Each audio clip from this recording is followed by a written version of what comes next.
डनकाशी news channel, सच है तो बोलेगा। चंदौली के मुगलसराय में जीटी रोड किनारे स्थित कन्हैया टॉकीज की कीमती जमीन के विवाद में दवा कारोबारी रोहिताश पाल की हत्या किए जाने के मामले का पुलिस ने खुलासा कर दिया है। करीब एक सप्ताह तक चली जांच के बाद पुलिस ने 3 साजिशकर्ताओं को गिरफ्तार कर लिया। पुलिस का कहना है कि जल्द ही हत्या को अंजाम देने वाले शूटर भी गिरफ्तार कर लिए जाएंगे। पुलिस अधीक्षक आदित्य लांघे ने मंगलवार को पुलिस लाइन सभागार में मामले की पूरी जानकारी साझा की। उन्होंने बताया कि घटना की गंभीरता को देखते हुए स्वाट और सर्विलांस टीम को लगाया गया था। पुलिस ने घटनास्थल पर उसके आसपास लगे 300 से अधिक सीसीटीवी कैमरों के फुटेज को खंगालकर हत्याकांड की कड़ियों को जोड़ा। जांच में सामने आया कि मुगलसराय के लाट नंबर 2 निवासी ओम प्रकाश जायसवाल, गल्ला मंडी चौराहा निवासी मनोज कुमार जायसवाल और वाराणसी के नदेसर के दीप अपार्टमेंट निवासी भानु जायसवाल इस हत्याकांड की साजिश में शामिल थे। तीनों को हिरासत में लेकर पूछताछ की गई, जहां उन्होंने हत्या की साजिश रचने की बात स्वीकार कर ली।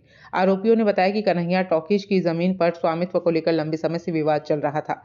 रोहिताश पाल के दादा राजाराम की दूसरी पत्नी शांति देवी की पुत्रियों प्रीति, गीता, उमा, निशा और वीणा पाल ने कथित रूप से फर्जी तरीके से जमीन अपने नाम वारिसत करा ली थी और कम कीमत पर इसे भानु जायसवाल को बेच दिया था। भानु उस जमीन पर कब्जा लेना चाहता था, लेकिन रोहिताश पाल लगातार इसका विरोध कर रहे थे।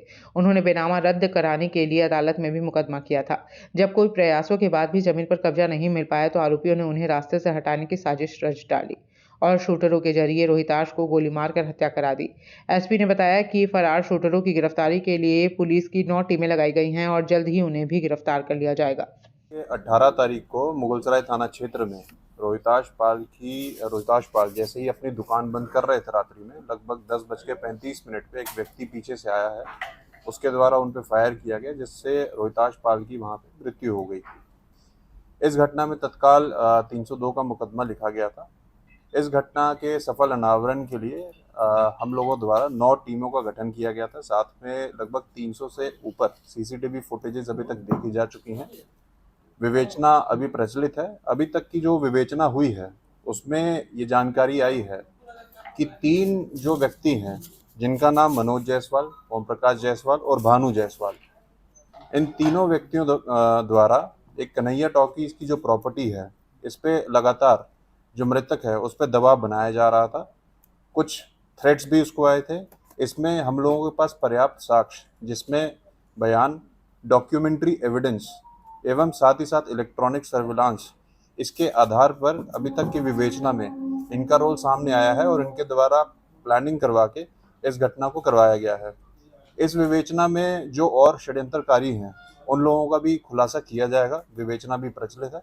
साथ ही साथ इसमें जो शूटर्स हैं उनके लिए हमारी टीम लगातार लगी है। उनकी भी जल्द गिरफ्तारी और कार्रवाई की जाएगी। शूटर सभी गिरफ्तार नहीं हुए हैं और जो गिरफ्तार हुए वो बता रहे हैं कि ये फर्जी फंसाया गया है। तो देखिए, पर्याप्त साक्ष्य आपको बताया गया है, उसके आधार पे ये सारी कार्रवाई की जा रही है। इसमें कहानी क्या निकल गया, जो हत्याकांड अंजाम दिया गया, इसमें मोटिव क्या निकल गया है? मोटिव क्लियर है। इसमें कन्हैया प्रॉपर्टीज के बारे में आपको बताया है। लगातार इस प्रॉपर्टी का डिस्प्यूट चल रहा था। इसमें जो मृतक है, इनके द्वारा एक कोर्ट में भी मुकदमा किया गया था, जिसमें कोर्ट में जो बेनामा हो रखा था उसकी कैंसिलेशन के लिए इन्होंने मूव कर रखा था। और यही पूरी अभी तक जो जानकारी आई है, इन्हीं के द्वारा पूरा प्लानिंग करवाया गया है इनके रास्ते से इनको हटाने के लिए, और इसलिए पुलिस इनको गिरफ्तार करके जेल भेज रही है। ऐसी भी संभावना जा सकती है कि जो हत्यारा है वो गिरफ्तार होगा तो कुछ नया भी निकल कर आ सकता है सामने। देखिए, पर्याप्त साक्ष्यों के आधार पे पुलिस द्वारा कार्रवाई की जा रही है और आपको जो भी चीजें होंगी और जैसे ही बाकी कार्रवाई होगी उसमें आपको संज्ञान में डाली जाएंगी। परिवार को धमकी की बात आ रही, तो क्या ये धमकी में यही लोग शामिल थे कि कुछ और भी रैकेट इसमें शामिल है? देखिए, अभी तक वही बताया मैंने, पर्याप्त एविडेंसेस, जिसमें साक्ष्य, जिसमें स्टेटमेंट्स हैं, जिसमें डॉक्यूमेंट्री एविडेंस है और इलेक्ट्रॉनिक सर्विलांस, इन तीनों के आधार पर इनको जेल भेजा जा रहा है। और बाकी रही परिवार की बात, उनको परिवार को लगातार सुरक्षा दी जा रही है और जो अन्य षड्यंत्रकारी हैं या शूटर्स हैं उनकी भी तत्काल गिरफ्तारी की जाएगी। पूर्वांचल की खबरों से जुड़े रहने के लिए आज ही सब्सक्राइब करें हमारा YouTube चैनल डनकाशी, और हाँ, लेटेस्ट अपडेट्स के लिए बेल आइकन को प्रेस करना ना भूलें। और आपके पास है कोई जानकारी या है कोई सूचना तो हमारे दिए गए नंबर पर आप हमसे संपर्क कर सकते हैं।